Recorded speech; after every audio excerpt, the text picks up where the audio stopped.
বাংলাদেশে রমজানে এবছরের ফিতরার হার জনপ্রতি সর্বনিম্ন ১১০ টাকা ও সর্বোচ্চ ২,৮০৫ টাকা নির্ধারণ করা হয়েছে।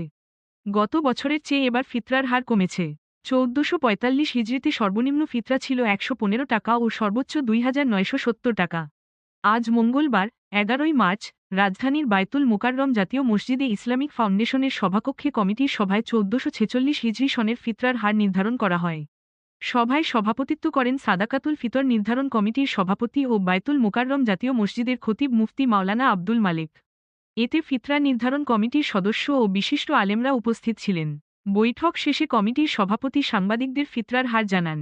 দেশের সব বিভাগ থেকে সংগৃহীত আটা, যব, খেজুর, কিসমিস ও পনিরের সর্বোচ্চ বাজার মূল্যের ভিত্তিতে ফিতরা নির্ধারণ করা হয়েছে বলে জানিয়েছে কমিটি।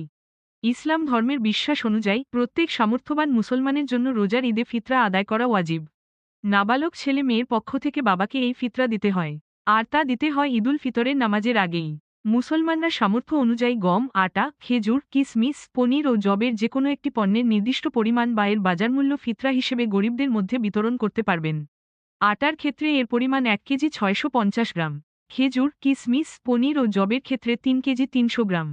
এসব পণ্যের বাজারমূল্য হিসাব করে সর্বোচ্চ ও সর্বনিম্ন ফিতরা নির্ধারণ করা হয়।